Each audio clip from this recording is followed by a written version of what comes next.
Hey everyone, today I have another sneaker review for you guys, and I'm really excited to be reviewing this one because this sneaker silhouette was actually one of my top picks for Sneaker of the Year 2019 next to the Nike Sacai LV Waffle. This is actually the third Fear of God sneaker that I'll be reviewing. The first being my review on the Fear of God Vans Red Corduroy, and the second being the Fear of God Nike Skylons. I was originally supposed to review my brother's pair, but as luck would have it, I finally got a pair of my own, and it's one of the newest colorways to come out. So without further ado, let's jump right into my review, my first impressions, and my honest opinions on the Nike Fear of God 1 in the Off Noir colorway.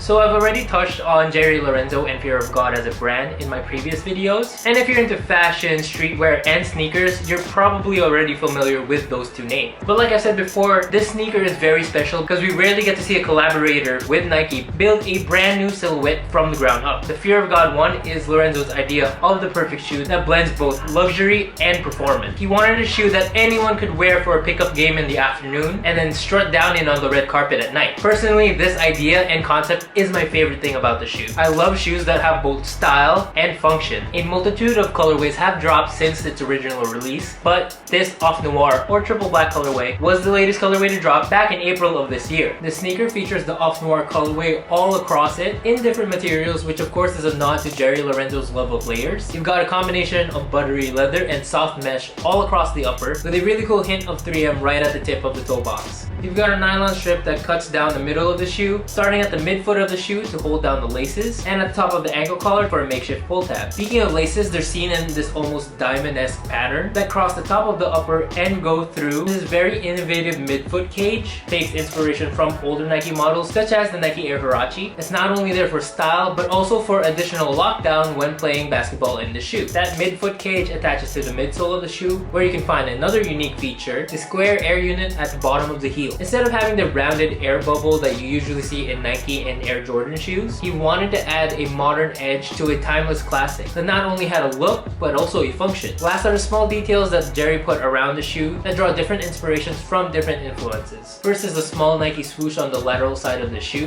which is the total opposite of almost every Nike shoe that you see that usually has the big Nike swoosh. Jerry Lorenzo instead went for a minimalist approach. You can find the Fear of God logo on the heel of the shoe, right under the Nike logo, as well as on a patch on the inside ankle area of the shoe. What's interesting is that the Fear of God logo on the inside of the shoe uses the same font as some of the classic Air Jordan labels as well. You've got one last Air Fear of God logo embossed on the lateral side of the midsole with a special detail right under it, the serial number of Jerry Lorenzo's grandfather when he served in the military. Not only do you have a brand new silhouette, but it also comes in brand new packaging with a lot of freebies as well. First off, you get an extra pair of tan laces to add a very nice contrast to the triple black colorway. The shoe comes in this huge peach box where if you look closely you can see the Fear of God logo right down the middle and the Nike swoosh on the lateral sides. Inside the box, not only are these shoes wrapped in peach tissue paper, each shoe is individually wrapped in its own foil bag, along with all the other accessories and freebies that come with the shoe. You've got this nice heavy-duty Fear of God dust bag to put the shoes in, with the Air Fear of God logo in the Air Jordan text, and you get this small foil pouch with the Nike swoosh and the Air Fear of God logo that holds your Nike Air Fear of God tag, as well as the lace locks that come in black and this lighter peach color, again to add a pop of color to the triple black or Off Noir theme. It's pretty cool packaging altogether.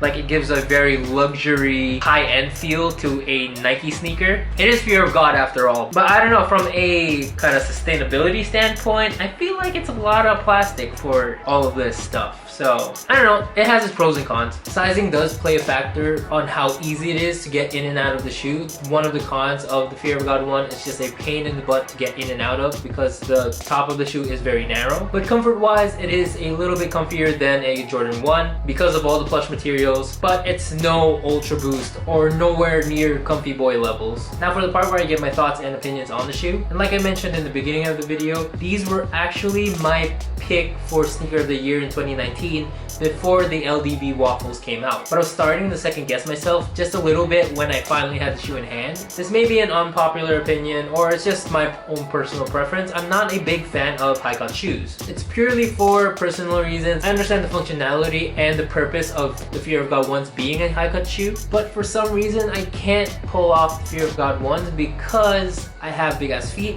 and I have big ass calves. I can only imagine myself wearing the other colorways, looking like a big ass clown with big ass shoes, kind of like a Ronald McDonald situation. And there's a lot of factors, you know, the pants you wear, how you style them, all that stuff. But I originally really couldn't see myself wearing Fear of God ones until this colorway came out, and technically the original black colorway. But those ones are too expensive, so this one definitely. Because it is in a soft noir colorway, it's a lot sleeker, it makes my foot smaller, and it goes with almost anything. So that gives this a very big plus. I've heard a lot of reports of the zipper on the back of the heel breaking off easily, but maybe for these newer models, it does look kind of reinforced, but I don't want to push it too much. So just keep that in mind when you are getting your own pair of Fear of God ones and you're slipping in and out of them a lot. Because again, they're not the easiest shoe to get in and out of. Other than those little minor details that I pointed out, the pros do outweigh the cons for this sneaker. The overall aesthetic of the shoe, it's sleek, it's clean, it's elegant, it's beautiful, it's powerful. Each little detail that Jerry Lorenzo put in has a purpose, has a meaning to it. And just the mere fact that this is the first silhouette of its kind is mind-blowing to me. When you think of the Sacai LD waffles, it's just two sneakers that they combine into one new one. And it looks great, no doubt about it, but you know, this is different. This is literally Jerry Lorenzo's brainchild coming into existence. All of his passions, his inspirations, his heart, his soul, all coming out to form this shoe.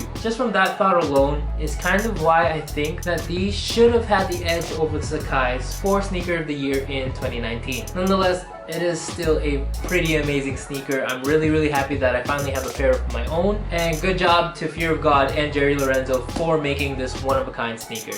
Awesome work. And that is it for this video. What do you guys think of the Fear of God? Was it your pick for Sneaker of the Year, or was it the Sacai's that really deserved that title? Let me know in the comments down below. I love talking to you guys, especially when it's about sneakers. Follow me on Instagram at @LBPeralta. I am a bit more personal there. I post my travels there, what I'm doing in quarantine there, my family there, my dogs, almost anything about me, and I post my sneakers there way before I post them here on YouTube. So if you guys want to know what sneaker I'm going to review next, follow me on Instagram. Check out my other videos on my YouTube channel. I have a lot more sneaker reviews there. I have other videos as well. I got travel vlogs, gameplay videos, personal vlogs, anything and everything in between will be on my channel. And that is it for this video. I hope you guys enjoyed it. Thank you all for watching, and I'll see you guys when I see you. Bye guys.